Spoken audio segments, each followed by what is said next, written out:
সুন্দরী মেয়ে দেখার সাথে সাথে মুখ দিয়ে লালা পড়া শুরু হয়ে গেছে। খবরদার আমাকে ছোবে না। তোমার মতো খ্যাত ছেলের ভেতর আমার বাবা যে কি পেল বাবাই জানে। আপনার অনুমতি ছাড়া আমি কখনো আপনাকে ছুব না। কি কারণে মনে হলো আমি আপনাকে ছুব? আবার আমার মুখের উপর তর্ক করো। তোমাদের মতো ছেলেদের আমি বেশ ভালোভাবেই চিনি। আমার বাবাকে পটিয়ে আমাদের সম্পত্তি হাতানোর পায়তারা তোমার, তাই না? তার উপর এমন রূপবতী বউ পাবে, সুযোগ তো হাতছাড়া করার নয়। নাহিদ অবাক হয়ে তাকিয়ে রইল রোদের দিকে। মেয়েটা এমন আচরণ করছে কেন? সে কি শুধু গরিব বলে? সে তো এই বিয়েটা করতেই চায়নি। রোদের বাবা তাকে বারবার অনুরোধ করে প্রায় হাত পা ধরে রাজি করিয়েছেন। এই সম্পত্তির উপর তার কোনো লোভ নেই, এমনকি এই মেয়েকে বিয়ে করারও ইচ্ছা ছিল না। তবুও আজ তাকে বিনা দোষে এত বড় অপমান সহ্য করতে হচ্ছে। রোদের তীক্ষ্ণ আর ধারালো কথাগুলো একের পর এক নাহিদের মনে আঘাত করতে লাগলো। প্রতিটা শব্দ যেন তার আত্মসম্মানকে ক্ষতবিক্ষত করে দিচ্ছে। আপনি ভুল ভাবছেন। আমি আপনার সম্পত্তি বা কোনো কিছুর লোভে এখানে আসিনি। আর এই বিয়েটাও আমার ইচ্ছাই হয়নি। ও, এখন আবার নিজেকে খুব ভালো মানুষ প্রমাণ করার চেষ্টা চলছে। এইসব কথা আমি অনেক শুনেছি। গরিব ছেলেরা সুযোগ পেলে ঠিকই আসল রং দেখায়। গরিব হওয়া অপরাধ না, কিন্তু কাউকে না জেনে অপমান করা ওটা অবশ্যই ভুল। রোদ এক মুহূর্তের জন্য থেমে গেল। সে এমন জবাব আশা করেনি, কিন্তু নিজের অহংকার তাকে নরম হতে দিল না। তুমি আমাকে শেখাবে আমার নিজের বাড়িতে দাঁড়িয়ে? আমি কাউকে শেখাচ্ছি না, শুধু নিজের সম্মানটা রক্ষা করছি। শোনো, আমার জীবনে তোমার কোনো জায়গা নেই। এই বিয়ে শুধু বাবার জন্য হয়েছে। তুমি তোমার সীমার মধ্যে থাকবে। নাহিদ হালকা একটা হাসি দিল, কিন্তু সেই হাসিতে কোনো আনন্দ নেই, শুধু ক্লান্তি। চিন্তা করবেন না, আপনার জীবনে ঢোকার কোনো ইচ্ছা আমার নেই। আমি শুধু আমার দায়িত্বটা পালন করব, এর বেশি কিছু না। নাহিদ ধীরে ধীরে ঘর থেকে বের হয়ে গেল। রোদ একা দাঁড়িয়ে রইল। তার ভিতরে অদ্ভুত এক অস্থিরতা কাজ করছে। কেন যেন মনে হচ্ছে ছেলেটার কথায় কোথাও মিথ্যা নেই। তবুও সে নিজেকে শক্ত করে নিল। না, এরা সবাই একরকম। আমি ভুল ভাবছি না। কিন্তু নাহিদের কথাগুলো অজান্তেই তার মনে ছোট ছোট ফাটল ধরাতে শুরু করেছে। কিন্তু কোনোভাবে পাত্তা দিল না। এইসব ছেলেদের একদম পছন্দ না। এদের স্বভাবে ওই কথার মাধ্যমে ইমোশনাল হয়ে মানুষকে ফাঁসিয়ে দেয়। তার ভিতরে কখনোই করবে না রোদ। নাহিদ ধীরে ধীরে সিঁড়ি বেয়ে নিচে নেমে এলো। বাড়িটা বড়, সাজানো গোছানো, কিন্তু কোথাও যেন তার নিজের বলে কিছু নেই। লিভিং রুমে এসে চারপাশে একবার তাকালো। সবকিছুই পরিপাটি, কিন্তু তার থাকার মতো কোনো জায়গা নেই। একটা দীর্ঘশ্বাস ফেলে সোফার উপর থেকে একটা কুশন তুলে নিল। নিজের শরীরটা এলিয়ে দিল সোফার উপর। চোখ দুটো বন্ধ করলো, কিন্তু মাথার ভেতর চিন্তার ঝড় থামছে না। এই বাড়িতে ঘর জামাই হয়ে থাকা, এটা তো কখনোই চাইনি আমি। রাহিল খানের জোড়াজুড়িতেই এখানে থাকা। মানুষটা তাকে এতটা সম্মান আর আন্তরিকতা দিয়েছেন যে না বলা যায়নি। নিজের বাবার কথা মনে পড়তেই বুকটা হালকা করে কেঁপে উঠল। যদি বাবা বেঁচে থাকতেন, তাহলে হয়তো আজ এই পরিস্থিতির মুখোমুখি হতে হতো না। চোখের কোণে অজান্তেই জল জমে উঠল, কিন্তু সে দ্রুত চোখ মুছে নিল। পুরুষ মানুষের কান্না করতে হয় না, ছোট থেকে শুনে এসেছে। রাহিল খান ছিল ওর বাবার বন্ধু। ছোটবেলায় ওদের বিয়ে ঠিক করে রাখে। রাহিল খান অনেক ভালো মানুষ বলে নিজের কথার খেলাফ করে না। আর উনি নাহিদকে ছোট থেকে চিনে। ছেলেটার সম্পর্কে ওনার বেশ আন্দাজ আছে। এমন সৎ নেককার নামাজ কালামি ছেলে তার মেয়ের জন্য দূরবীন খুঁজেও পাবেন না তিনি। তার উপর ছেলেটা বেশ মেধাবী, নিজের পায়ে দাঁড়িয়ে কিছু করার মতো ভিতরে। তার যদি একরকম মেয়ের জন্য এই ছেলে বেস্ট। তার অটুট বিশ্বাস এই ছেলে তার যেদি মেয়েকে নম্র ভদ্র মেয়ে করে তুলবে। সেজন্য তিনি এত বড় একটা সিদ্ধান্ত নিয়েছেন। নাহিদ শুয়ে শুয়ে নানান ভাবনা চিন্তা জল্পনা কল্পনা করছে। ঠিক তখনই পেছন থেকে একটা কণ্ঠ ভেসে আসলো। বাবা, তুমি এখানে কেন? নাহিদ চমকে উঠে বসে পড়ল। এই সময় রাহেল খান এখানে আসবে একদম বুঝতে পারেনি ও। যতই রোদ ওকে স্বামী হিসেবে না মানুক, তাদের বিয়েটা তো হয়েছে। দুইজনের বিবাহিত। যে কোনো সম্পর্কে অন্য কেউ যেন সেটা চায় না। নাহিদ সেটা তার শ্বশুরই হোক না কেন। এখানে কথা বলতে গেলে নিজের বউকে অসম্মান করা হবে। কোনোভাবে তা চায় না। নাহিদ চুপ করে গেল। না, কিছু না, এমনি বসেছিলাম। রাহেল খান কাছে এসে তার পাশে বসে পড়লেন। চোখে মুখে চিন্তার ছাপ স্পষ্ট। নাহিদ এখানে এসে কেন শুয়ে শুয়ে প্রশ্ন শুধু মাথায় ঘুরপাক খাচ্ছে তার। মেয়ে কেমন সে ভালো করে জানে। ভোলা ভালা ছেলেটা নম্র ভদ্র, তার মেয়ে কিছু করেছে। রোদ কি কিছু বলেছে তোমাকে? নিশ্চয়ই কিছু বলেছে। ও খুব জেদি মেয়ে। তুমি ওর কথায় কিছু মনে করো না বাবা। না আঙ্কেল, এমন কিছু না, আপনি চিন্তা করবেন না। আমি তোমার শ্বশুর, আমাকে আঙ্কেল ডাকছো কেন? বাবা বলবে। নাহিদ একটু অপ্রস্তুত হয়ে গেল, কিন্তু রাহিল খানের কথা শুনে ভালো লাগলো। রাহিল খান স্নেহ ভরে তার কাঁধে হাত রাখলেন। জি বাবা। আমি আমার মেয়েকে খুব ভালো করেই চিনি।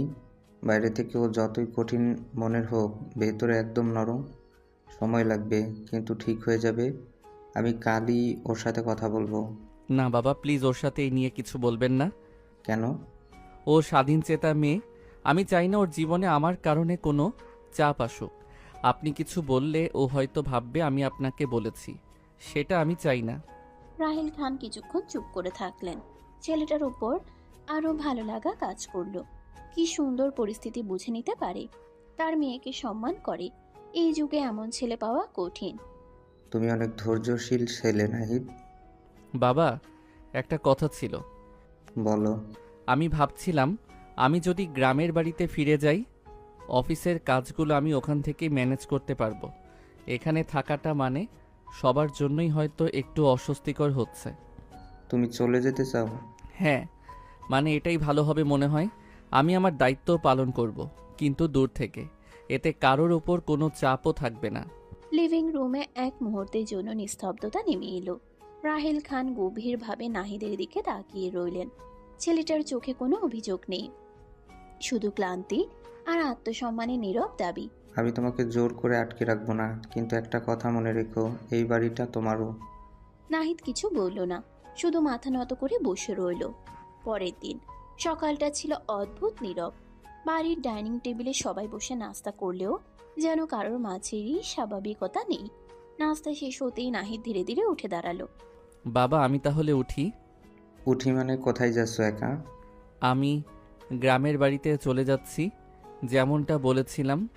রাহিল খান কিছুক্ষণ চুপ করে তাকিয়ে রইল, তারপর কিছু একটা ভেবে বলল, একা কেন যাচ্ছ? তোমার বউকে নিয়ে যাও সাথে। মানে? মানে আবার কি? বিয়ে হয়েছে তোমাদের, একসাথে থাকবে, এটাই স্বাভাবিক। রোদ এখনো ঘুমিয়ে আছে, ওঠেনি। সেটা দেখে আরো বিরক্ত হলো রাহিল খান। তিনি হঠাৎ কাজের মেয়েকে ডাকলেন। এই শোনো, রোদকে গিয়ে ডেকে আনো। বলো আমি ডাকছি। কাজের মেয়েটার সাথে সাথে উপরে গেল রোদের ঘরের দিকে। কিছুক্ষণ পরেই রোদ বিরক্ত মুখে নিচে নামলো। চোখে ঘুম, মুখে স্পষ্ট রাগ। কি হয়েছে বাবা? সকালে এইভাবে ডাকাডাকি কেন? তুমি নাহিদের সাথে গ্রামের বাড়িতে যাবে। রাহিল খানের কথা শুনে নাহিদ অবাক হয়ে তাকিয়ে রইল রাহিল খানের দিকে। রোদ কোনোদিন ওর সাথে যাবে না, ও বেশ ভালো করেই জানে। রাহিল খান তারপরও কেন জোর করছে ওকে। অন্যদিকে রোদ যেন মুহূর্তেই বিস্ফোরিত হয়ে উঠল। হোয়াট? আমি কোথাও যাচ্ছি না। আমার ক্লাস আছে, আমার লাইফ আছে। আমি কেন যাব ওর সাথে? তবু আবার ওর গ্রামে? তোমার মাথার সেন্স কি চলে গেছে? ওয়েট, ওই ছেলেটা তোমাকে বলেছে এমন করতে? How disgusting! তুমি এইরকম একটা থার্ড ক্লাস ছেলের কথা শুনে আমার উপর এমন জুলুম করতে পারো না। আমি অ্যাডাল্ট, আমার নিজের মতো করে আমি থাকবো। আমি কোথায় যাব না যাব আমি ভাববো সেটা। মুখ সামলে কথা বলবে, সমস্ত ভদ্রতা ভুলে গেছো। তুমি আমার সম্মান তোমার কথার মাধ্যমে মাটিতে মিশিয়ে দিচ্ছ। আর তুমি ওর সাথে যেতে বাধ্য, কারণ ও তোমার স্বামী। আমি ওকে স্বামী মানি না। মানো বা না মানো, বিয়েটা হয়েছে। আর আমি যা বলছি সেটাই তোমার ভালোর জন্য। আমি যাব না, এটা ফাইনাল। রাহিল খান এবার চেয়ার থেকে উঠে দাঁড়ালেন। তার চোখে এবার কঠোরতা স্পষ্ট।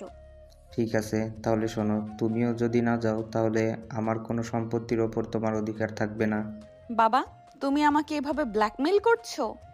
আমি তোমাকে বাস্তবতা বোঝাচ্ছি। জীবনে সব কিছু নিজের ইচ্ছা মতো হয় না, কিছু সম্পর্কে সময় দিতে হয়। রোদ চুপ করে গেল, তার চোখে রাগ, অপমান আর এক ফোঁটা অনিশ্চয়তা। ঠিক আছে, আমি যাব। নাহিদ পুরো সময়টা চুপ করে দাঁড়িয়েছিল। তার মুখে কোনো বিজয়ের হাসি নেই, বরং অস্বস্তি। বাবা, জোর করে। কখনো কখনো জোরটাই দরকার হয় বাবা। রোদ ঘুরে দাঁড়ালো, তার মুখ শক্ত। আমি রেডি হয়ে আসছি, কিন্তু একটা কথা মনে রাখবেন, আমি কারোর জন্য বদলাবো না। সে দ্রুত উপরে উঠে গেল। ঘরে আবার নীরবতা নেমে এলো। রাহিল খান ধীরে ধীরে নাহিদের দিকে তাকালেন। দেখো, ওর রাগটা সাময়িক, তুমি শুধু ধৈর্য ধরো। নাহিদ মৃদু হাসল। আমি চেষ্টা করব বাবা। দুপুর গড়িয়ে বিকেল। বাড়ির সামনে গাড়ি প্রস্তুত। ড্রাইভার সবকিছু গুছিয়ে রেখেছে। নাহিদ নিচে দাঁড়িয়ে, তার চোখে কোনো উত্তেজনা নেই, শুধু দায়িত্ববোধ। উপরে ঘরে আমি কি করতে যাচ্ছি? ওই গ্রামের ছেলের সাথে গ্রামে যাচ্ছি? উফ। সে ব্যাগটা জোরে বন্ধ করলো, যেন নিজের রাগটাও ব্যাগের ভেতরে ঢুকিয়ে দিচ্ছে। কিছুক্ষণ পর রোদ ধীরে ধীরে নিচে নামলো। সবাই তাকিয়ে আছে তার দিকে। নাহিদ একবার তাকালো, তারপর আবার চোখ সরিয়ে নিল। সাবধানে যেও, আর পৌঁছে ফোন দিও। জি বাবা। রোদ কিছু বলল না, মুখ ঘুরিয়ে গাড়ি দিকে হাঁটতে লাগলো। গাড়ি চলতে শুরু করলো।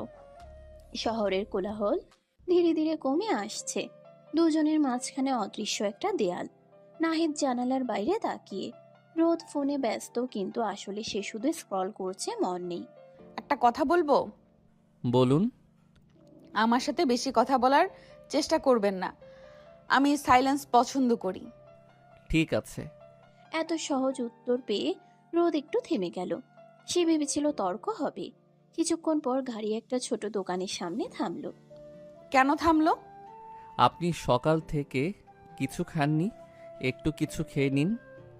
আমি এইসব রাস্তার দোকানের খাবার খাই না। ঠিক আছে, আপনি নিয়ে আসুন, আমি এখানেই থাকছি। নাহিদ নিজে কিছু না খেয়ে শুধু পানি নিয়ে এসে রোদের দিকে এগিয়ে দিল। অন্তত পানি খান। রোদ কিছুক্ষণ তাকিয়ে রইল, তারপর না চাইতেও বোতলটা নিয়ে এক চুমুক খেলো। লোকটা এমন কেন? নাটক করছে নাকি সত্যি? রাস্তা বদলে গেল। চারপাশে সবুজ খোলা আকাশ, ধানের ক্ষেত, পাখির ডাক। রোদ বিরক্ত হয়ে জানালার বাইরে তাকালো, তারপর একটু থেমে গেল। এত সুন্দর! সে নিজেই অবাক হলো, এই প্রথমবার গ্রামের সৌন্দর্য তার চোখে ধরা দিল। কিন্তু সঙ্গে সঙ্গেই নিজেকে সামলে নিল। ধুলো আর গরম ছাড়া কিচ্ছু না। গাড়ি এসে থামলো এক সাধারণ কিন্তু পরিষ্কার বাড়ির সামনে। উঠানে গাছ, পাশে টিউবওয়েল। একজন বয়স্ক মহিলা দৌড়ে এলেন। নাহিদ বাবা। কেমন আছেন খালা? ভালো বাপ, এটাই কি তোমার বউ? জি। আসো মা, ভিতরে আসো। রোদ চারিদিকে তাকিয়ে দেখছে, বিরক্ত লাগছে এসব কিছু। মহিলাটা একটা ঘরে ওকে নিয়ে গেল। গ্রাম্য ঘর, একটা খাট, আলমারি আর বাক্স আছে, কিন্তু পরিপাটিভাবে গোছানো। আমি এখানে থাকবো?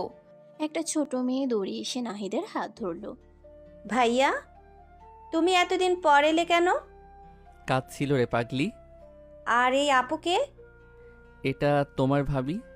ছোট মেয়েটার কথা শুনে রোদ ভ্রু কুঁচকে তাকালো, যেন ভাবি শব্দটাই তার কানে বেমানান লাগছে। কিন্তু সেদিকে আর পাত্তা দিল না। প্রচন্ড গরম এখানে, বিরক্ত লাগছে তার উপর, এতটা জার্নি করে এসেছে। আমি একটু ফ্রেশ হব। ওয়াশরুম কোথায়? এইদিকেই আপু, আমি দেখাচ্ছি। রোদ অনিচ্ছা নিয়ে মেয়েটার পিছু নিল। ঘরের পেছনের দিকে একটু হেঁটে যেতে হলো।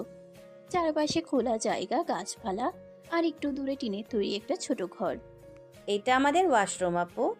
রোদ থমকে দাঁড়ালো, তার চোখ বড় বড় হয়ে গেল। বলে কি, এই মেয়ে পাগল হয়ে গেছে? রোদের মুখ মুহূর্তেই বিরক্তিতে ভরে গেল। হোয়াট? এটা ওয়াশরুম? হ্যাঁ আপু, এইখানেই সবাই গোসল করে। তুমি সিরিয়াস? এখানে আমি গোসল করব? হ্যাঁ, পানি খুব ঠান্ডা, অনেক ভালো লাগে। আমার ভালো লাগবে না, একদম না। রোদ ঘুরে দাঁড়িয়ে দ্রুত ঘরের দিকে ফিরে গেল। তার মুখে ঘৃণা আর অস্বস্তি স্পষ্ট। ঘরে ঢুকেই, নাহিদ, জি। আমি এখানে থাকতে পারবো না। এই জায়গা, এই পরিবেশ, এই ওয়াশরুম, এটা কি? এটা গ্রাম, এখানকার জীবন এমনই। প্লিজ আমাকে এখান থেকে নিয়ে চলো, এক্ষুনি। আমি এখানে 1 মিনিটও থাকতে পারবো না। আপনাকে এখানেই থাকতে হবে। আপনার বাবা আপনাকে এখানে থাকতে বলেছে। ও প্লিজ, আবার বাবা? সব কিছুতে বাবার নাম আনবেন না। আমি কোনো গ্রামের মেয়ে না যে এসব সহ্য করব। আপনাকে কেউ সহ্য করতে বলছে না, শুধু কিছুদিন মানিয়ে নিতে বলছে। মানিয়ে নিতে? এই গরমে, এই ধুলোয়, এই জায়গায়? ছোট থেকে তুমি এসবের মধ্যে বড় হয়েছো, আমি না। তোমার কোনো আইডিয়া আছে আমি কিভাবে বড় হয়েছি? আর তুমি আমাকে এখানে নিয়ে এসেছো, তোমার এখানে নিয়ে আসার আগে একবার ভাবা উচিত ছিল না? আমার বাবার কাছ থেকে তো টাকা হাতিয়েছো বেশ ভালোই, সেগুলো দিয়েও তো ঠিক করতে পারতে কিছু জিনিস। ননসেন্স। নাহিদ নদীর কথাগুলো শুনে মুখটা ছোট হয়ে গেল।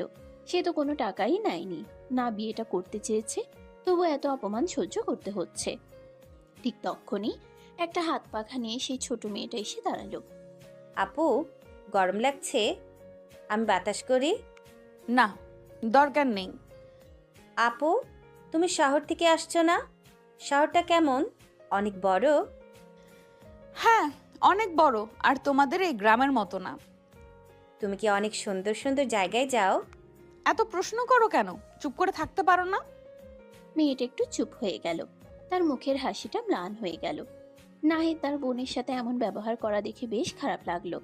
ওর সাথে যা ইচ্ছে তাই করুক, তার বোনের সাথে এভাবে কেন কথা বলছে রোদ? ও ছোট, ওকে এভাবে বলার দরকার ছিল না। আপনি আমাকে শেখাবেন কিভাবে কথা বলতে হয়? আমি শুধু বলছি ওর কোনো খারাপ উদ্দেশ্য নেই। হ্যাঁ, সবাই তো খুব ভালো এখানে। নাহিদ রোদের প্রতিটা কথাই প্রচন্ড খারাপ অনুভব করছে। এতটা অহংকার কেন এই রোদের? ঠিক তখন খালা একটা থালা নিয়ে ঘরে ঢুকলেন। মা, কিছু খেয়ে নাও, অনেক দূর থেকে এসেছো। থালায় ছিল গরম ভাত, ডাল আর ভাজি, সাদামাটা কিন্তু গরম গরম। সেটা দেখে রোদ চোখে খেয়ে ফেললো। এগুলো আমি খাই না। কেন মা? গরম গরম রান্না করেছি। আমি তো জানতাম না তোমরা আজকে আসবা। একটা দেশি মোরগ ধরে জবাই দিতাম, এখন খাও, পরে ওইটা জবাই দিব আমি। গরিবের বাড়ি, একটু মানিয়ে নেওয়ার চেষ্টা করো। আমরা যথাসম্ভব তোমাকে যত্নে রাখার চেষ্টা করব মা। আমি এসব খেতে পারবো না, আমার অন্য কিছু লাগবে। একটু খেয়ে দেখুন, খারাপ লাগবে না। আপনি প্লিজ চুপ করবেন? আমি কি খাবো না খাবো সেটা আমি জানি। ঘরের ভিতর আবার অস্বস্তিকর নীরবতা নেমে এলো। খালার মুখটা মলিন হয়ে গেল, কিন্তু কিছু বললেন না। ছোট মেয়েটা ধীরে ধীরে আবার এগিয়ে গেল। আপু, তুমি যদি না খাও তাহলে আমি তোমার সাথে বসে থাকবো। তুমি কি আমাকে একা থাকতে দিতে পারো না? এবার মেয়েটা একদম চুপ হয়ে গেল। ধীরে ধীরে নাহিদের পাশে গিয়ে দাঁড়ালো। যাও, বাইরে খেলো। আচ্ছা ভাইয়া। মেয়েটা চলে গেল। ঘরের ভিতর শুধু গরম আর অস্বস্তি। নাহিদ রোদের দিকে তাকালো। রোদ মাথায় 2 হাত চেপে খাটের উপর বসে পড়ল। উফ, এই গরমটা আমি সহ্য করতে পারছি না। কিছুক্ষণ পর অভ্যাস হয়ে যাবে। আমি চার্জার ফ্যানের ব্যবস্থা করছি। তোমার হতে পারে, আমার হবে না। আমি কোথায় এসে পড়লাম? বিকেলের রোদটা একটু নরম হতে শুরু করেছে, কিন্তু ঘরের ভিতর এখনো গুমোট গরম। রোদ খাটে বসে আছে, মুখে বিরক্তি। নাহিদ বাইরে গিয়ে একটা ছোট চার্জার ফ্যান এনে চালু করলো। এটা একটু সামনে রাখুন, হয়তো একটু আরাম পাবেন। রোদ কিছু না বললে ফ্যানের দিকে তাকিয়ে রইল। হালকা বাতাসটা মুখে লাগতেই সে একটু স্বস্তি পেল, কিন্তু মুখে সেটা প্রকাশ করলো না। এত কেয়ার করছে কেন? নাটক নাকি সত্যি? ঠিক তখনই বাইরে থেকে ছোট মেয়েটার হাসির শব্দ ভেসে আসছে। কিছু বাচ্চা মিলে খেলছে উঠানে। রোদ বিরক্ত হয়ে কান বন্ধ করতে গেল, কিন্তু হঠাৎ থেমে গেল। এত চিল্লা পাল্লা, এত এইসব পরিবেশ একটুও পছন্দ হচ্ছে না তার। যে করেই হোক এখান থেকে যাওয়ার প্ল্যান করতে হবে। নেট পাচ্ছে না ফোনে ভালো। কিছুক্ষণ পর মা, একটু লেবু শরবত করে এনেছি, গরমে ভালো লাগবে।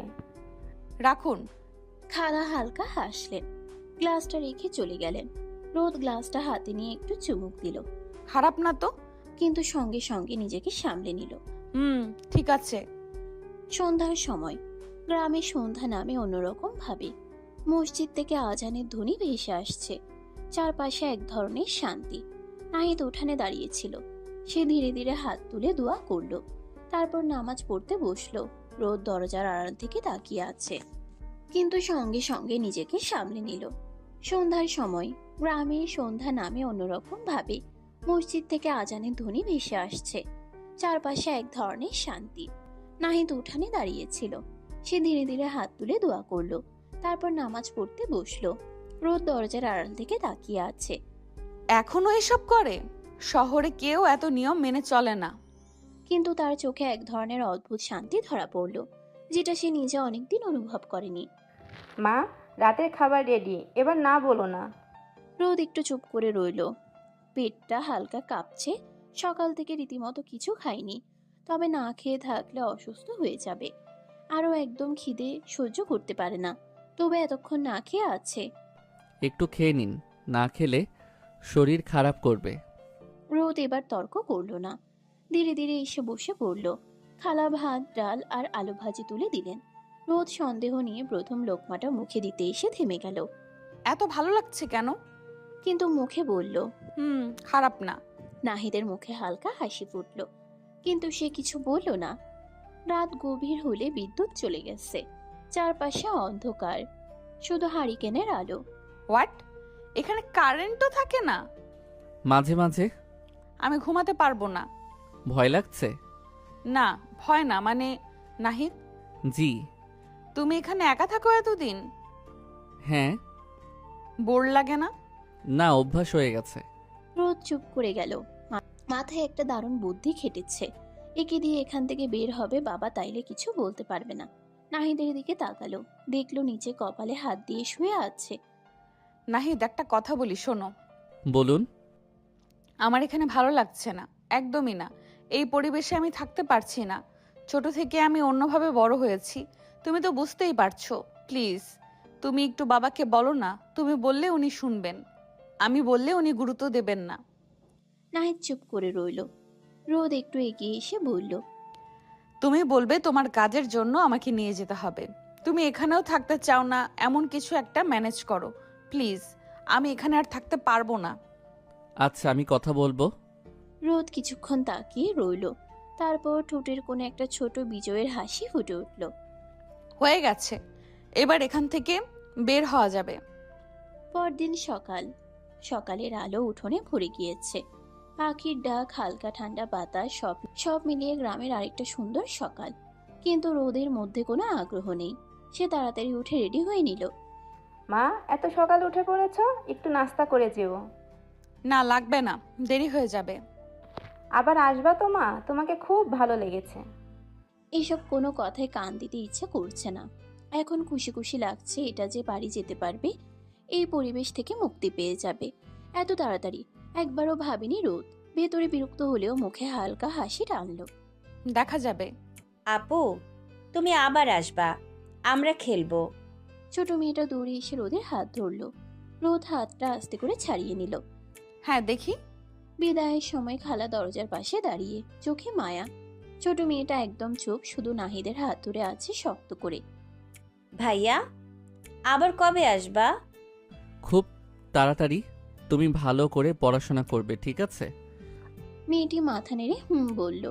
রোদ একবার তাকালো মেয়েটার দিকে, কিছু একটা বলতে চেয়েও বলল না, শুধু মুখ ঘুরিয়ে গাড়িতে উঠে বসলো। সাবধানে যেও বাবা, আর মা আবার আসবা।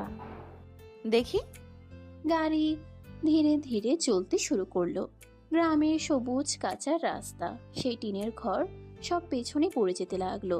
রোদের মুখে এক ধরনের স্বস্তি। শেষমেশ বের হতে পারলাম।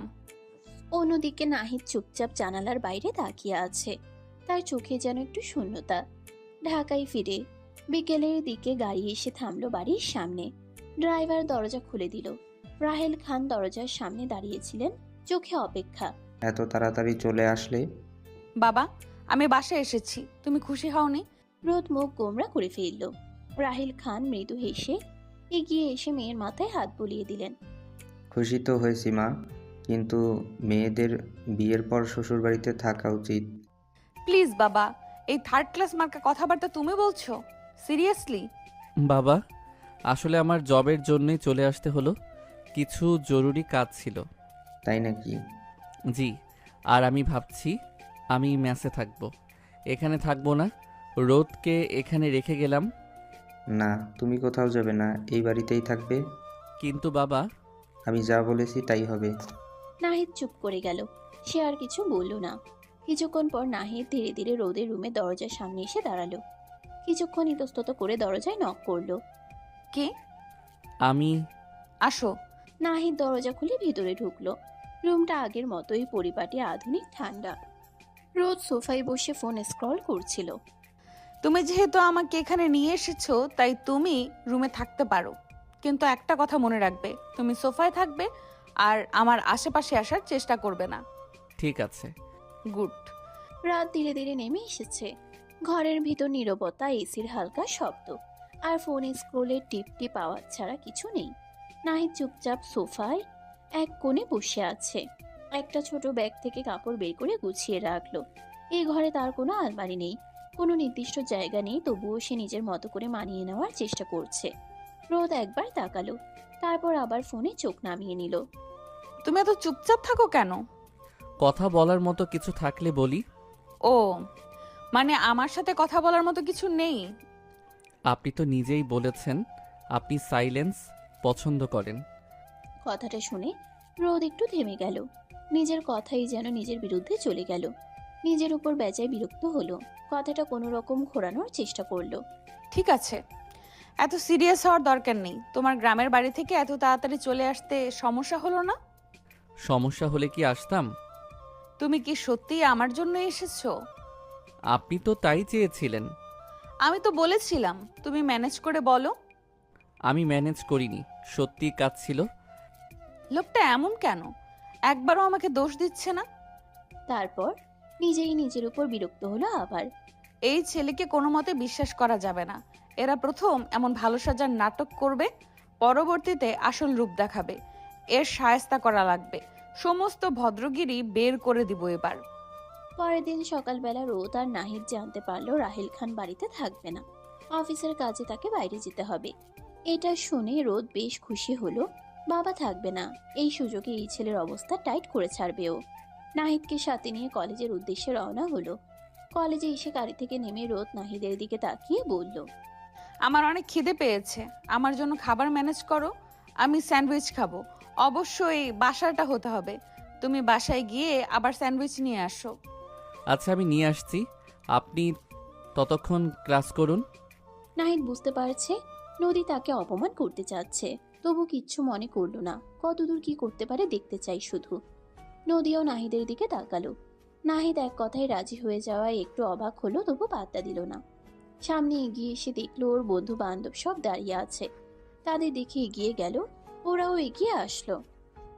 কি রে রোদ, কই ছিলি রে তুই কাল? কোনো খোঁজ পাচ্ছিলাম না কেন? নাইট ক্লাবে আসিসনি, কি ব্যাপার? সরি, আমি একটু ব্যস্ত ছিলাম। আজকে যাব নাইট ক্লাবে। অবশ্যই, টেনশন করিস না। রিকি কই? হাই রোদ, এই যে আমি। কি অবস্থা তোমার? আজকে নাইট ক্লাবে জয়েন করবা আমাদের সাথে? না, আজকে আমাদের বাড়িতে পার্টি রাখি, তোমরা আসো। নাহিদ প্রায় দৌড়াতে দৌড়াতে কলেজের গেটের ভেতরে ঢুকলো। হাতে একটা ব্যাগ, ভেতরে যত্ন করে রাখা স্যান্ডউইচ। রোদ যেভাবে বলেছিল বাসারটাই এনে দিয়েছে। ওদের গ্রুপটা একটু দূরে দাঁড়িয়ে হাসাহাসি করছিল। নাহিদ এগিয়ে আসতেই রোদ চোখ তুলে তাকালো। তারপর ব্রু কুচকে বলে, এত লেট হলো কেন? রাস্তা একটু। অজুহাত দেওয়ার দরকার নেই। একটা স্যান্ডউইচ আনতে এত সময় লাগে? নাহিদ চুপ করে ব্যাগটা এগিয়ে দিল। রোদের দিকে শুধু তাকালো এক পলক। ঠিক তখনই রিয়ার চোখে পড়ে গেল নাহিদকে। এই রোদ, এটাকে? রোদ ঠোঁট বাঁকিয়ে রিয়ার দিকে তাকালো, চোখে বিরক্তি। রিয়া একটু কৌতূহলী চোখে নাহিদের দিকে তাকিয়ে রইল, তারপর হালকা হেসে, উফ, দেখতে তো বেশ হ্যান্ডসাম। কে রে, নতুন কেউ নাকি? তোর কি রুচির দুর্ভিক্ষ হয়েছে নাকি? মানে তাহলে কেউ? ও ও আমার বডিগার্ড, বলা চলে কাজের লোক। ড্রাইভার ভাবতে পারিস, যে কোনো একটা। কথাটা শেষ হতেই চারপাশে হালকা হাসির শব্দ উঠল। কেউ কেউ মুখ চেপে হাসছে, কেউ আবার সরাসরি তাকিয়ে আছে নাহিদের দিকে। নাহিদ অবাক হয়ে রোদের দিকে তাকালো। তার চোখে স্পষ্ট আঘাত। এক মুহূর্তের জন্য মনে হলো কিছু একটা বলবে, কিন্তু বলল না, শুধু মাথা নিচু করে দাঁড়িয়ে রইল। এই প্রথম না, তবুও আজকের অপমানটা যেন একটু বেশি লাগলো। একা হলে হয়তো সহ্য করা সহজ ছিল, কিন্তু সবার সামনে? সিরিয়াসলি, এত হ্যান্ডসাম বডিগার্ড রাখছিস? কি করব বল, সিকিউরিটি তো লাগেই। রিয়া এখনো নাহিদের দিকে ফ্যালফেল চোখে তাকিয়ে আছে। নাহিদের হাতটা ধীরে ধীরে মুঠো হয়ে গেল, কিন্তু সে নিজেকে সামলে নিল। আপনার স্যান্ডউইচ। ঠিক আছে, তুমি যেতে পারো। নাহিদ কিছুক্ষণ দাঁড়িয়ে রইল। কিছু বলার ছিল, কিন্তু শেষ পর্যন্ত কিছুই বলল না। পেছন থেকে আবার হাসির শব্দ ভেসে এলো। হাঁটতে হাঁটতে নাহিদের মনে শুধু একটা কথাই ঘুরতে লাগলো। আমি কি সত্যি এতটা ছোট? অন্যদিকে রোদ স্যান্ডউইচে কামড় দিল। স্বাদটা ভালোই লাগছে, কিন্তু আজকে কেন জানি সেই স্বাদটাও তেমন আনন্দ দিচ্ছে না। কী রে, তুই এত রুট কেন ওর সাথে? কারণ ওর জায়গা ওকে বোঝাতে হবে। রিয়া আনমনে শুধু উত্তর দিল। হুম। বাকি সবাই ক্লাসরুমে গেলে রিয়া গেল না। নিচে এসে এদিক ওদিক কিছু একটা খুঁজতে লাগলো। পার্কিং এরিয়ার দিকে গিয়ে দেখতে পেল নাহিদ গাড়ির একপাশে হেলান দিয়ে দাঁড়িয়ে আছে। রিয়া এগিয়ে গিয়ে, হ্যালো।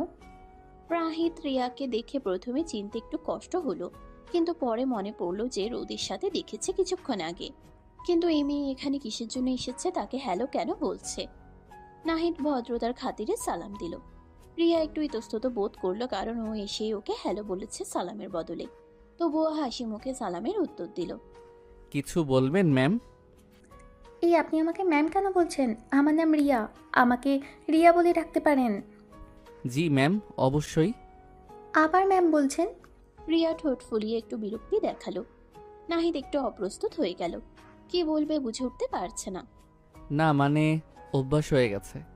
অভ্যাস বদলাতে সময় লাগে না, একবার চেষ্টা করে দেখুন। রিয়া।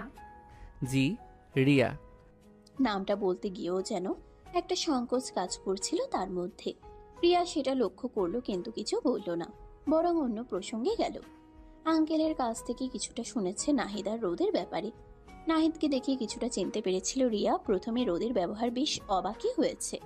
নাহিদকে দেখে কেন জানি ওর অনেক ভালো লেগেছে। কিভাবে পারছে রোদ এইভাবে অপমান করতে সবার সামনে ছেলেটাকে? এখনকার যুগে এমন ছেলে কি খুঁজে পাওয়া যাবে একটা দুইটা? জিনিস কাছে থাকলে জিনিসের মর্ম বোঝে না মানুষ। প্রমাণ রোদ, যেটা করছি সেটা। আপনি মানে তুমি তুমি কি সত্যিই রোদের ড্রাইভার? প্রশ্নটা শুনে নাহিদ হালকা হেসে ফেলল। সেই হাসিতে একটু কষ্ট মিশেছিল।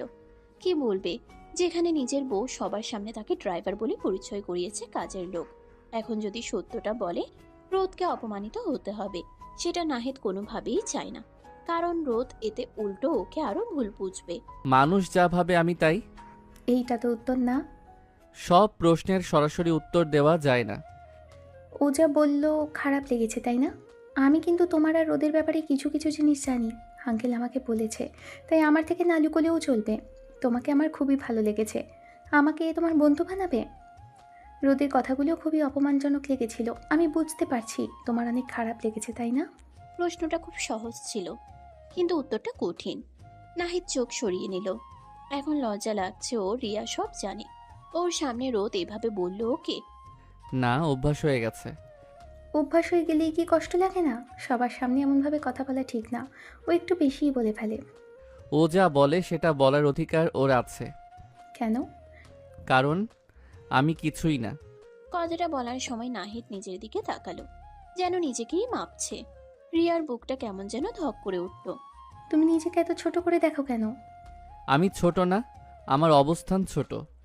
নিজেকে ছোট মনে করলে সবাই তোমাকে ছোট ভাবেই দেখবে। সবার আগে নিজেকে নিজের সম্মান করতে হয়, এটা জানো তো তুমি? নিজের কিন্তু অনেক কিছু করতে পারো, চেষ্টা করো। আর আজ থেকে কিন্তু আমরা ফ্রেন্ড হলাম, মনে থাকবে তো? যে কোনো প্রয়োজনে আমার কাছে হেল্প চাইতে পারো তুমি, আমি সবসময় হেল্প করতে রাজি আছি। আর একটা কথা, তুমি সকালে নাস্তা করেছো দেখে তো মনে হচ্ছে না।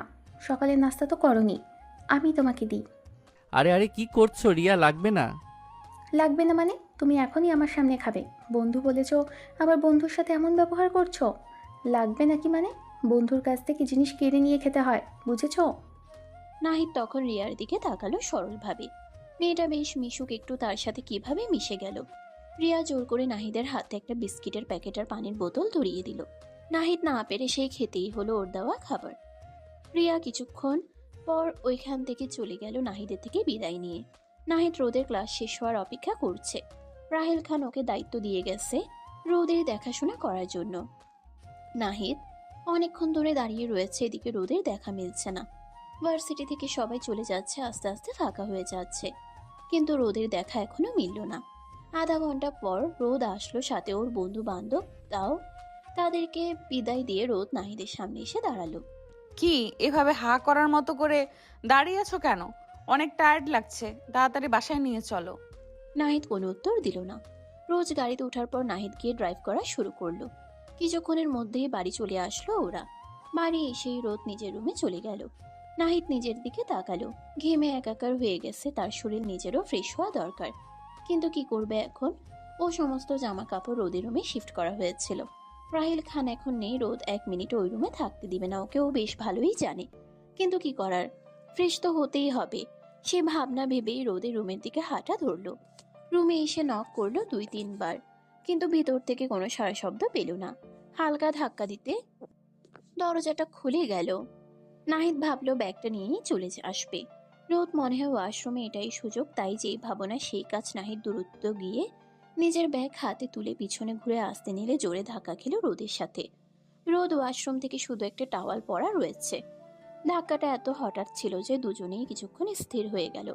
নাহিদের পিঠ দরজায় ঠেকে আছে, আর রোদ এতটাই কাছে একটুখানি নড়লেই ঠোঁট ছুঁয়ে গেল। দুজনের নিঃশ্বাস একে অপরের মুখে লাগছে। সময়টা যেন থেমে গেছে। নাহিদ হক চকিয়ে দ্রুত সরে যেতে চাইল, কিন্তু ঠিক তখনই রোদ নিজেকে সামলে নিয়ে জোরে তাকে ধাক্কা দিয়ে দূরে সরিয়ে দিল। বাহ, এতদিনে আসল রূপটা বের হলো। কি বলছেন আপনি? আমার শরীরের দিকে তোমার নজর, তাই না? দরজা খোলা দেখে এই সুযোগটা লুফে নিলে। না, আমি শুধু... চুপ। আমার দিকে ওই চোখে তাকিয়েছিলে অনেক দিন ধরে। আমি বুঝি না ভেবেছো আমার উপর নজর ছিল, তাই না? আগে বললেই তো পারতে, এত নাটক করার কি দরকার ছিল? নাহিদ স্তব্ধ হয়ে তাকিয়ে রইল। কথাগুলো ছুরির মতো কেটে গেল নাহিদের ভেতরটা। রোদ এটা কি বলল? ও চাইলে তো আগে নিজের অধিকার আদায় করে নিতে পারত। হ্যাঁ, অধিকারই তো। রোদের উপর সম্পূর্ণ অধিকার আছে ওর, বিবাহিত স্ত্রীও। কিন্তু তবু কোনো কিছু করেনি একই রুমে থেকে। আর এখন এই সামান্য ব্যাপার নিয়ে রোদ ওকে এত বড় অপবাদ দিচ্ছে, যেখানে রোদের জন্য সম্পূর্ণ হালাল। কি ভেবেছো আমি কিছু বুঝি না? সারাদিন চুপচাপ থাকো, ভদ্র সাজার চেষ্টা করো, আর সুযোগ পেলেই... সত্যি বলতে কি, তোমার মতো ছেলেদের আমি খুব ভালো করেই চিনি। আপনি সীমা ছাড়িয়ে যাচ্ছেন। সীমা? তোমার আবার সীমা আছে? নিজের জায়গাটা ভুলে গেছো নাকি? তুমি এখানে কি সেটা মনে করিয়ে দিতে হবে। নাহিদের হাত মুঠো হয়ে গেল, কিন্তু সে কিছু বলল না। একটা কাজের লোক, একটা ড্রাইভার বলা চলে, আর তুমি ভাবছো তুমি আমার সমান হয়ে দাঁড়াতে পারো? নাকি ভাবছো আমাকে ছুলেই তুমি কিছু হয়ে যাবে? আমি আপনাকে ছোঁয়ার কথা ভাবিও না। হো প্লিজ, নাটক করো না। একটু আগে কি হচ্ছিল সেটা আমি দেখিনি। আমি বলেছি এটা দুর্ঘটনা ছিল। আর আমি বলছি এটা ইচ্ছে করে। কিন্তু দুঃখের বিষয়, তুমি ভুল মানুষকে বেছে নিয়েছো। কথাটা বলেই রোদ সোজা হয়ে দাঁড়ালো। নাহিদ রোদের দিকে তাকিয়ে আছে। অবাক হচ্ছে রোদের অহংকারী কথাবার্তা শুনে। টাকা থাকলেই যে ভদ্রতা সভ্যতা আসে সেটা রোদকে না দেখলে হয়তো বুঝতো না। রোদ আয়নার দিকে তাকিয়ে, আমার লেভেলে আসার চেষ্টা করো না। আয়নায় নিজেকে একবার দেখো, তারপর আমার দিকে তাকাবে। নাহিদ কিছুক্ষণ চুপ করে রইল। তার চোখে স্পষ্ট অপমান, কিন্তু সেই সাথে একটা অদ্ভুত শান্তি। সে ধীরে ধীরে ব্যাগটা হাতে নিল। আমি কখনো আপনার লেভেলে আসার চেষ্টা করিনি, আর আল্লাহ আপনার লেভেলে কখনো যাতে আমাকে না নিয়ে যাওয়ায় আমি অনেক খুশি হব, কারণ আমি জানি মানুষ লেভেল দিয়ে বড় হয় না। রোদ এক মুহূর্তের জন্য থেমে গেল, কিন্তু কিছু বলল না। নাহিদ দরজার দিকে এগিয়ে গেল, হাত বাড়িয়ে দরজা খুলল, তারপর হালকা থেমে আবার বলল, আর একটা কথা, সম্মান কেউ দিলে পাওয়া যায় না, নিজের আচরণেই সেটা তৈরি হয়। তারপর আর কিছু না বলে বেরিয়ে গেল। দরজা বন্ধ হওয়ার শব্দটা এবার আগের চেয়ে অনেক ভারী লাগলো। রোদ স্থির হয়ে দাঁড়িয়ে রইল। তার ভিতরে রাগ এখনো আছে, কিন্তু কোথাও একটা অস্বস্তিও কাজ করছে। নাহিদ ওকে এতগুলো কথা শুনিয়ে দিয়ে গেল কেন? একটু বেশি এবার বেড়েছে। বিরক্ত লাগছে সবকিছু রোদের এখন। বিকেলের আলোটা তখন ধীরে ধীরে নরম হয়ে এসেছে। বাড়ির বাগান জুড়ে হালকা বাতাস বইছে। ফুলের গন্ধে চারপাশটা শান্ত, কিন্তু সেই শান্তির মধ্যে বসে থাকা নাহিদের মনটা ততটা শান্ত না। নাহিদ মাটির কাছে ঝুঁকে গাছের আগাছা পরিষ্কার করছিল। রোদই তাকে কাজটা করতে বলেছিল। কাজ করছে, ঠিক তখনই গেটের দিক থেকে কারো কণ্ঠ ভেসে এলো। এই গার্ডেনার সাহেব, হ্যাঁ তো মন দিয়ে কাজ করছো নাকি?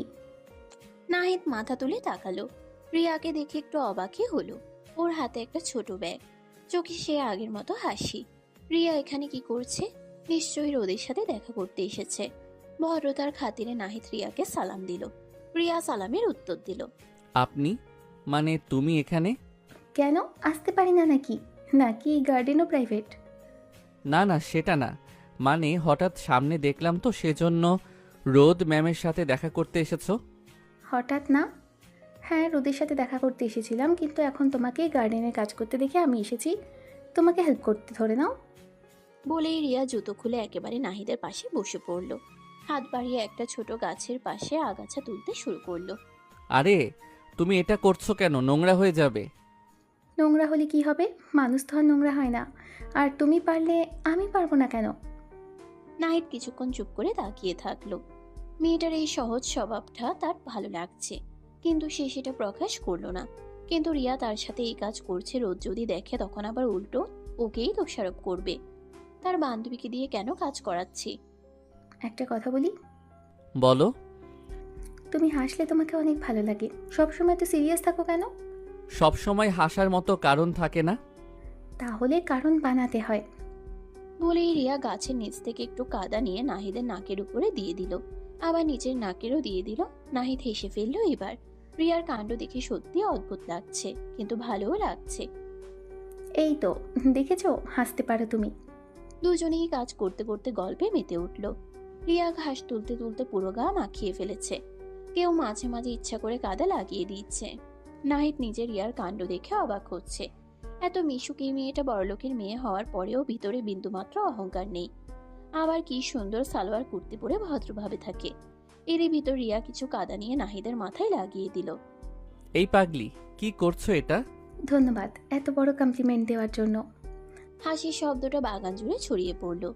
কিন্তু দূরে বারান্দায় দাঁড়িয়ে সবকিছু দেখছিল রোদ। রোদের চোখ দুটো শুরু হয়ে গেল। সে চুপচাপ দাঁড়িয়ে ছিল, কিন্তু ভেতরে কিছু একটা জ্বলতে শুরু করেছে। রিয়ার হাসি, নাহিদের সাথে এত স্বাভাবিক আচরণ, এটা তার ভালো লাগছে না। এত কাছাকাছি? আর এক মুহূর্ত দাঁড়িয়ে থাকতে পারল না সে। দ্রুত নিচে নেমে এলো। বাগানে এসে দাঁড়াতেই কাছ থেকে নাহিদ আর রিয়ার সুন্দর মুহূর্ত তার চোখের সামনে ভেসে উঠল।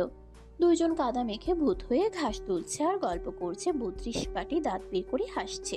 সেটা দেখে আরো মেজাজ খারাপ হলো রোদের। কেন জানে না। এখানে কি চলছে? নাহিদ আর রিয়া দুজনেই চমকে তাকালো। নাহিদ রোদকে দেখে আবার নিজের গম্ভীর মুখে ফিরে আসলো। রোদের ফেস দেখে নাহিদ বেশ ভালোই বুঝতে পারছিল এখানে রোদ কিছু কঠোর কথা বলতে পারে দুজনকে এইভাবে দেখে। এই কয়দিনে বেশ ভালোই চেনা হয়ে গেছে রোদকে। আরে তুই, আমরা তো। আমরা? কি আমরা? এখন আমার বান্ধবীর দিকেও নজর দিয়েছো? থার্ড ক্লাস মার্কা ছেলে, মেয়েদের শরীরের দিকে নজর দেওয়া ছাড়া আর কিছু পারো না? কথাটা শুনে নাহিদের মুখ শক্ত হয়ে গেল, কিন্তু সে কিছু বলল না। রিয়া অবাক হয়ে রোদের দিকে তাকালো। কি বলছে কি এই মেয়ে, মাথা ঠিক আছে? ও যে রোদকে চেনে, এই রোদ তো সে না। এমন কথাবার্তা বলা শুরু করলো কবে থেকে? হ্যাঁ, ছোট থেকেও একটু জিদ্দি টাইপের, কিন্তু এত এভাবে অপমান করে কথা তো বলে না কাউকে। এত রাগ নাহিদের উপর ওর। এই কি বলছিস তুই এসব? চুপ তুই। আমি তোকে ভালো করেই চিনি, কিন্তু ওকে চিনতে পারিনি। দেখছি বেশ ভালোই ব্যবসা শুরু করেছে, একজন থেকে আরেকজন। রোদ, লিমিট ক্রস করছিস। লিমিট? এর আবার লিমিট আছে? এইটুকুর মধ্যে তোকে পটিয়ে ফেলেছে, দেখ না। তুই ওর সাথে বসে গল্প করছিস, হাসছিস, আর আমার কথায় উল্টো আমাকে বোঝাচ্ছিস। কারণ তুই ভুল বলছিস। ও প্লিজ, আর তোকে বলিনি এসব থার্ড ক্লাস ছেলেদের সাথে মিশিস না? Third class? তুই ওকে থার্ড ক্লাস বলছিস? হ্যাঁ, কারণ ওর সেই যোগ্যতাও নেই। একটা কাজের লোক, ড্রাইভার, ওর লেভেলটাই এটা। আমার লেভেল কি সেটা নিয়ে এত চিন্তা করার দরকার নেই আপনার। ও, এখন জবাবও দিচ্ছ? আমি শুধু সত্যি বলছি। সত্যি? সত্যি হলো তুমি নিজের জায়গা ভুলে যাচ্ছ। আর তুই নিজেরটা ভুলে যাচ্ছিস রোদ। তুই যেটা বলছিস সেটা অপমান, আর এটা তুই প্রতিদিন করছিস। তুই ওর সাইড নিচ্ছিস? আমি সঠিকের সাইড নিচ্ছি। দুজনে চুপ হয়ে গেল। নাহিদদের খুব খারাপ লাগছে, কোথাও না কোথাও ওর জন্য দুই বান্ধবীর ভিতরে ঝামেলা লাগছে। কিন্তু ও তো রিয়াকে নিজের বোন ভাবে, সেই ভেবেই ওর সাথে এত ফ্রি ভাবে কথা বলছে। আর রোদ এগুলো কি বললো, ওখান থেকে ওর এখন সরে যাওয়াই ভালো। আমি ভেতরে যাচ্ছি। আর রোদ এগুলো কি বললো, এখান থেকে ওর এখন সরে যাওয়াই ভালো। সে আর একবারও কারো দিকে তাকালো না, সোজা হেঁটে চলে গেল। নাহিদের চলে যাওয়ার দিকে তাকিয়ে রিয়ার প্রচন্ড খারাপ লাগা কাজ করলো। তুই খুব খারাপ করছিস রোদ। যা খুশি ভাব। কিন্তু এবার রোদের গলার সেই আগের আত্মবিশ্বাসটা নেই। কোথাও একটা ফাঁক তৈরি হয়েছে, যা সে নিজেও বুঝতে পারছে কিন্তু মানতে চাইছে না। রিয়া রোদের দিকে তাকিয়ে বাইরের দিকে। ও এসেছিল কিছু সময় ওদের সাথে কাটানোর জন্য, কিন্তু রোদ পুরো বিষয়টাই ঘেঁটে দিল। শুধু ঘেঁটে দিল না, এত নোংরাভাবে প্রেজেন্ট করলো যে রিয়ার এখন রোদের প্রতি যে ভালো লাগা সম্মানটা ছিল সেটা উঠে যাচ্ছে। পরের দিন সকালে আবার রোজকারের মতো রোদকে ভার্সিটিতে নিয়ে এসেছে নাহিদ। ভার্সিটির করিডোরে ভিড় জমেছে, সবাই নিজের মতো ব্যস্ত। কেউ ক্লাসে ঢুকছে, কেউ আড্ডায়। ঠিক তখনই গেট দিয়ে ঢুকলো রোদ। এতক্ষণ ক্লাসে ছিল কিছু দূরে, মাথা নিচু করে দাঁড়িয়ে আছে নাহিদ। গতকালের ঘটনার পর সে আজ আরো চুপচাপ। এত অপমানের পরেও নিজের দায়িত্ব একটুও ফাঁকি নেই। আই নাহিদ, ডাকটা এত জোরে ছিল যে আশেপাশের অনেকেই তাকিয়ে গেল। নাহিদ ধীরে মাথা তুলল, তারপর এগিয়ে এলো। জি। এখানে আসো। নাহিদ কাছে আসতেই রোদ একটু পিছিয়ে গিয়ে দাঁড়ালো, যেন দূরত্ব বজায় রাখছে। তারপর হঠাৎ নিজের জুতোর দিকে তাকিয়ে ঠোঁট পাকালো। দেখছো জুতোটা কত নোংরা হয়ে গেছে? আশেপাশে যারা ছিল তারা আগ্রহ নিয়ে তাকাতে শুরু করলো। কেউ ফিসফিস করছে, কেউ আবার সরাসরি তাকিয়ে। নাহিদ কিছু বলল না, শুধু চুপচাপ দাঁড়িয়ে রইলো। কি হলো, দাঁড়িয়ে আছো কেন? পরিষ্কার করো। এক মুহূর্তের জন্য পুরো জায়গাটা যেন থমকে গেল। কথাটা এত স্বাভাবিকভাবে বলল রোদ, যেন এটা খুবই সাধারণ কিছু। নাহিদের বুকের ভেতরটা ধক করে উঠল। চোখে এক ঝলক কষ্ট দেখা গেল, কিন্তু সে মাথা নিচু করলো। চারপাশে হালকা হাসির শব্দ উঠতে লাগলো। নাহিদের প্রথমে খারাপ লাগলেও এখন কিছু মনে লাগছে না। ও ভাবলো নিজের বইয়ে জুতোই তো, সমস্যা কি? ব্যাপারটাকে নিজের মতো করে দেখলে অপমান বোধ হবে না। ও দেখতে চায় রোদ কি কি করতে পারে ওর সাথে। আরে লাইফ সার্ভিস, এমন ড্রাইভার হলে তো দারুণ। রিয়া একটু দূরে দাঁড়িয়ে সব দেখছিল। তার মুখের হাসিটা মিলিয়ে গেছে। নাহিদ ধীরে হাঁটু গেড়ে বসলো। তার হাত কাঁপছিল সামান্য, তবুও সে নিজের রুমাল বের করলো। নাহিদ, এটা করো না। চুপ থাক রিয়া, এটা আমাদের ব্যাপার। আমাদের? এটা অপমান। আমি যা বলছি ও তাই করবে। নাহিদ একবার মাথা তুলে রিয়ার দিকে তাকালো। চোখে একটাই কথা, তারপর আবার মাথা নিচু করলো। ধীরে, খুব ধীরে সে জুতোর ধুলো মুছতে শুরু করলো। প্রতিটা ঘষায় যেন তার নিজের সম্মানটা একটু একটু করে ক্ষয়ে যাচ্ছে। আশেপাশের হাসি ফিসফিস সবকিছু সে শুনছে, কিন্তু প্রতিক্রিয়া দিচ্ছে না। সবকিছুর মধ্যেও বারবার এটা মাথায় নিয়ে আসতে চাচ্ছে, নিজের বইয়ের জুতা পরিষ্কার করলে তেমন কিছুই হয় না। কিন্তু এই ব্যাপারটাও খারাপ লাগছে। নিজের প্রতি রোদ তো সবাইকে বলে নিচে ওর বোর। রোদের চোখ নাহিদের উপর স্থির, তার মুখে কঠোরতা, কিন্তু চোখের ভিতরে অদ্ভুত একটা অস্থিরতা। রিয়া এগিয়ে এলো। তুই এটা থামাবি না আমি থামাবো? তুই কিছুই করবি না। আমি করব। রিয়া হঠাৎ নিচু হয়ে নাহিদের হাত ধরে ফেলল। নাহিদ রিয়ার দিকে তাকালো, মাথা নাড়িয়ে সরে যাওয়ার ইচ্ছা সারা করলো। ওর কাজও শেষ করে তারপর উঠবে, কিন্তু রিয়া নাহিদের ইশারায় কোনো কাজই দিল না। আরো রেগে গেল রিয়া। এবার ওর রাগ লাগছে নাহিদের উপর। এই ছেলে কি দিয়ে তৈরি? এত অপমানের পরেও এত কিছু সহ্য করছে কেন? ওঠো। না রিয়া প্লিজ। না, এটা আমি হতে দেব না। হাত ছাড়ো ওর। তুই আর যা করছিস, এটা তুই না রোদ। আমি ঠিকই আছি, সমস্যা তোর। সমস্যা আমার না, সমস্যা তোর অহংকার। কথাটা যেন সরাসরি গিয়ে লাগলো রোদের ভেতরে। এক মুহূর্তের জন্য সে চুপ হয়ে গেল। এই সুযোগে নাহিদ ধীরে হাতটা সরিয়ে নিল। সে উঠে দাঁড়ালো। তার চোখে পানি নেই, কিন্তু ভেতরের ভাঙনটা স্পষ্ট। হয়ে গেছে। প্রশ্নটা এত স্বাভাবিক ছিল যে আশেপাশের অনেকেই চুপ হয়ে গেল। রোদ কিছু বলল না। প্রথমবারের মতো সে উত্তর খুঁজে পেল না। নাহিদ ঘুরে হাঁটা দিল। শুধু রিয়ার চোখে পানি চলে এলো। তুই আজ ওকে না, নিজেকেই ছোট করলি রোদ। একদিন পস্তাবি এগুলো ভেবে, দেখে নিস। রোদ স্থির হয়ে দাঁড়িয়ে রইল। একটা ঢোক গিলল। কেন জানি খারাপ লাগছে এখন। কারণটা কি? ওকে একটু বেশি বেশি করে ফেলছে? এত জিদ রাগ কাজ করছে কেন নিজের ভিতর? রাতটা আজ অদ্ভুতভাবে ভারী লাগছে। শহরের আলো ঝলমলে রাস্তাগুলো পেরিয়ে গাড়িটা থামলো রিকিদের বাড়ির সামনে। বড় গেট। ভেতরে ঢুকতেই লাইটে ঝলসে ওঠা এক আলাদা জগৎ, হাসি, গান আর কোলাহল। রোদ আয়নার দিকে একবার নিজেকে দেখে নিল। পাশে বসা নাহিদের দিকে একবারও তাকালো না। চলো। নাহিদ চুপচাপ দরজা খুলে নামলো। ভেতরে ঢুকতেই সবাই রোদকে ঘিরে ধরলো। অভ্যর্থনা, প্রশংসা। আর নাহিদ, সে ধীরে ধীরে এক কোণে গিয়ে দাঁড়ালো। রিয়া দূর থেকে অনেকক্ষণ ধরে নাহিদকে একটু খেয়াল করছে। একা দাঁড়িয়ে থাকতে দেখে ও এগিয়ে আসলো। এই, তুমি এখানে একা বসে আছো কেন? নাহিদ মাথা তুলে তাকালো। রিয়া পাশে এসে বসেছে। রিয়াকে দেখে মুচকি হাসলো। রিয়া ওকে দেখে হাসি ফিরিয়ে দিল। এমনি ভালো লাগছে এখানে। মিথ্যে বলছো। সব সত্যি বলাও যায় না, তুমি সব জানো রিয়া, তবু কেন জিজ্ঞেস করছো? তুমি না খুব অদ্ভুত। দুজনেই একটু চুপ করে রইল। ভেতরে তখন মিউজিক জোরে বাজছে, আলো কমে এসেছে, ডান্স ফ্লোরে সবাই জমে উঠেছে। তারপর রিয়ার কথা উঠালো, জানে নাহিদ নিজে থেকে কিছু বলবে না। দুজন গল্প করতে লাগলো অন্যদিকে। হেই রোদ, একটা ডান্স হবে? রোদ এক চিলতে হাসলো, না বলার কোনো ইচ্ছা তার নেই। দূরে দাঁড়িয়ে থাকা নাহিদের দিকে তাকালো। পাশে রিয়াকে দেখে কেন জানি ভিতরটা জ্বলে উঠল তার। সেই তাড়নায় আরো রাজি হয়ে গেল রিকির অফারে। শিওর। দুজন ডান্স ফ্লোরে চলে গেল। মিউজিকের তালে তালে ধীরে ধীরে তারা কাছে আসতে লাগলো। রিকের হাত রোদের কোমরে, রোদও সরে এলো না। চারপাশে হাততালি, উল্লাস। নাহিদের চোখ স্থির হয়ে গেল সেই দৃশ্যে। তার হাত ধীরে ধীরে মোটো হয়ে গেল, শিরাগুলো টান টান, বুকের ভেতরটা কেমন জ্বলে উঠছে। আর সহ্য হলো না, সে উঠে দাঁড়ালো। কারো দিকে না তাকিয়ে সোজা বেরিয়ে গেল বাইরে। পুল সাইডে এসে থামলো। ওর পিছন পিছন রিয়াও এগিয়ে আসলো। তুমি এখানে? ভেতরে ভালো লাগছিল না? ওদের জন্য? নাহিদ কিছু বলল না। তুমি কষ্ট পাচ্ছ? না। আবার মিথ্যে। সব কিছু সহ্য করা যায়, কিন্তু কিছু কিছু জিনিস ভিতরটা ভেঙে দেয়। তাহলে সহ্য করো কেন? কারণ আমার সহ্য করা ছাড়া আর কিছু করার নেই। ভুল, সবসময় একটা না একটা রাস্তা থাকে। সবার জন্য না রিয়া। রিয়া তাকিয়ে রইল তার দিকে। এই ছেলেটা যতটা চুপ, তার ভেতরে ততটাই ঝড়। রিয়া বুঝতে পারছে যতই হোক রোদ নাহিদের বিবাহিত স্ত্রী। দুজনের ভিতর তেমন সম্পর্ক না থাকলেও হালাল একটা বন্ধন আছে, যার থেকে নাহিদের ভিতরে আরো জেলাসি আর রাগ সৃষ্টি হচ্ছে রোদকে অন্য একটা ছেলের সাথে দেখে।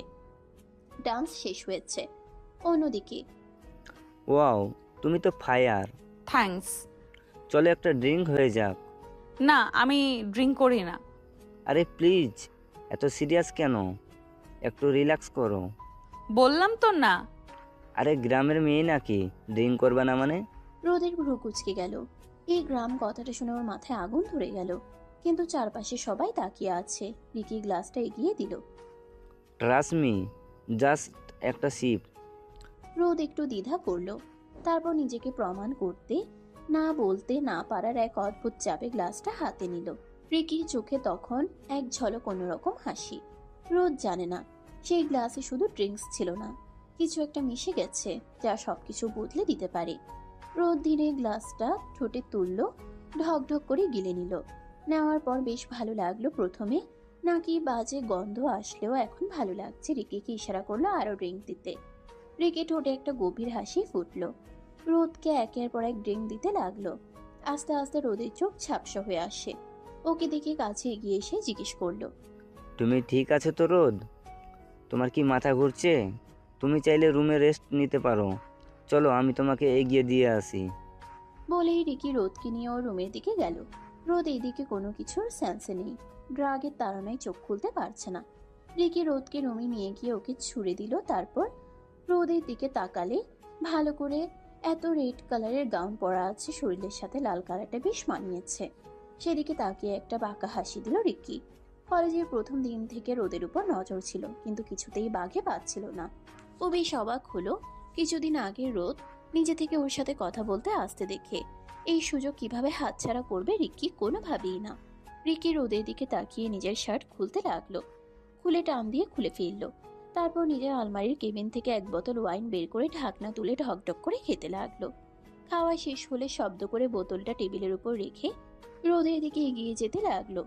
রোদের মুখের দিকে ঝুঁকে রোদের কানের দুলগুলো খুলতে লাগলো। দুলগুলো খুলে রেখে রোদের জামার চেনে হাত লাগাবে ঠিক সেই সময় ভেতরের ঘরটা তখন এক অদ্ভুত নিস্তব্ধতায় ডুবে গেছে। রিকির রুমে ঢুকেই নাহিদের চোখ যা দেখলো সেটা যেন মাথার ভিতরে আগুন জ্বালিয়ে দিল। বিছানায় আতশোয়া অবস্থায় ছিল রোদ, আর তার উপর ঝুঁকে ছিল রিকি। পরিস্থিতিটা বুঝতে এক সেকেন্ডও লাগেনি। তখন নাহিদ আর রিয়া গল্প করতে করতে রিয়া নাহিদকে খাওয়ার জন্য অফার করলো, সেজন্য দুজন ভিতরে আসে। ভিতরে এসে বেশ অনেকক্ষণ হয়ে যাচ্ছে, তবু রোদকে আশেপাশে কোথাও না দেখে নাহিদ একটু চিন্তিত হয়। রিয়া ফলো করে, রিক্কিও আশেপাশে কোথাও নেই। কেন জানি রিয়ার মনে খটকা লাগে। ও ওর আরেকটা ফ্রেন্ডকে জিজ্ঞেস করতেই সে বলে রোদ রিক্কির সাথে উপরের দিকে গেছে। নাহিদ আর রিয়া উপরে যায়। প্রতিটা রুম খুঁজতে খুঁজতে রুমের সামনে এসে দাঁড়িয়ে গেট খুলতেই ওই দৃশ্য দেখার পর নাহিদের শরীর কেঁপে উঠল, রাগে না শুধু ভয়েও। পরের মুহূর্তেই সে সামনে ঝাঁপিয়ে পড়ল। হারামজাদা! কথাটা শেষ হওয়ার আগেই রিকিকে টেনে সরিয়ে দিল সে। তারপর আর কিছু ভাবেনি, ঘুষি একের পর এক পড়তে লাগলো রিকির মুখে, বুকে। রিকি প্রথমে কিছু বুঝে উঠতে পারলেও দ্রুতই মাটিতে লুটিয়ে পড়ে গেল। আশেপাশে যা কিছু আছে সব যেন ঝাপসা হয়ে গেছে। নাহিদের চোখে শুধু একটা জিনিস পরিষ্কার, রোদ। পেছন থেকে রিয়া বলে, নাহিদ থামো, ও মরবে। শেষমেশ রিয়াই গিয়ে নাহিদের হাত শক্ত করে টেনে সরালো। নাহিদের বুক তখনও ওঠানামা করছে, চোখে রাগের আগুন। সে এক মুহূর্তও দেরি না করে বিছানার পাশে ছুটে গেল। রোদ, শুনতে পাচ্ছেন? রোদ অর্ধ চেতন অবস্থায় কিছু অস্পষ্ট শব্দ করলো। মাথাটা এদিক ওদিক ঘুরলো, চোখ আধ খোলা। কিছুই ঠিক মতো বোঝা যাচ্ছে না। নাহিদ বুঝলো এটা স্বাভাবিক অবস্থা না। সে কোনো দ্বিধা ছাড়াই রোদকে কোলে তুলে নিল। মেয়েটা নড়ছিল, মাঝে মাঝে অস্পষ্টভাবে কিছু বলছিল, কিন্তু পরিষ্কার কিছু নয়। রিয়া দ্রুত পাশে এসে, চলো, এখান থেকে বের হতে হবে। বাইরে বের হয়ে দূরত্ব বাড়ির দিকে রওনা দিল। নাহিদ স্টিয়ারিং ধরে আছে শক্ত করে, তার চোখ সামনে কিন্তু মন পুরোটা রোদের দিকে। পেছনের সিটে রোদ অস্থিরভাবে নড়ছে। রিয়া আর রোদের সাথে আসতে পারেনি, এদিকটাও সামলাবে বলেছে। রিকিকে এই অবস্থায় একদম ফেলে রাখা যাবে না। রোদ রাগ নেওয়ার ফলে নিজের মধ্যেই নেই, কি বলছে না বলছে কোনো কিছুরই ঠিক নেই। নাহিদ, তুমি আছো? জি, আমি আছি। আপনি চুপ করে বসেন, এখনই চলে আসবো আমরা বাসায়। আচ্ছা, কিন্তু আমি তোমার কাছে থাকতে চাই। একটু কাছে আসুন না নাহিদ। নাহিদ রোদের কথাই কান দিল না। গাড়ি বাড়ির সামনে থামতেই নাহিদ দ্রুত নেমে রোদকে আবার কোলে তুলে নিল। এক মুহূর্তও দেরি করলো না, সোজা ভেতরে নিয়ে গেল। রুমে এনে সাবধানে বিছানায় শুয়ে দিল। তারপর কিছুক্ষণ রোদের দিকে তাকিয়ে চলে আসতে নিল। হঠাৎ হাতে টান পড়ে পিছনে তাকিয়ে দেখলো রোদের দিকে ঘোর লাগা চোখে তাকিয়ে আছে। কোনো কিছু কি লাগবে? রোদ আরো জোরে নাহিদের হাতটা টান দিল, যার ফলে নাহিদ ব্যালেন্স হারিয়ে রোদের গায়ের উপর পড়ল। দুজন অনেক কাছাকাছি চলে আসলো, একে অপরের নিঃশ্বাসে নিজেদের মুখের উপর পড়ছে। নাহিদ সরে আসতে চাইলে রোদ নাহিদকে নিজের সাথে আরো জড়িয়ে ধরল। তারপর সেকেন্ডের ভিতর নাহিদের নাকে একটা চুমু বসিয়ে দিল। নাহিদ সাথে সাথে জমে গেল। রোদ এটা কি করলো ওর সাথে? ওর ভাবনার ভিতরেই রোদ আরো একটা কাণ্ড বসিয়ে ফেললো। নাহিদের অধরে নিজের অধর বসিয়ে দিল। নাহিদ কি করবে বুঝে পাচ্ছিল না, এখন শকে আছে। নিজের হালাল নারীর গভীর ছোঁয়া পেয়ে কোনো পুরুষই ঠিক থাকতে পারে না। নাহিদ হুঁশ খুইয়ে ফেলে রোদের অধর জোড়ায় অমৃত খুঁজে নিতে চাইল। অনেকক্ষণ পরে নাহিদ বুঝতে পারলো সে যেটা করছে সেটা একদম ঠিক না।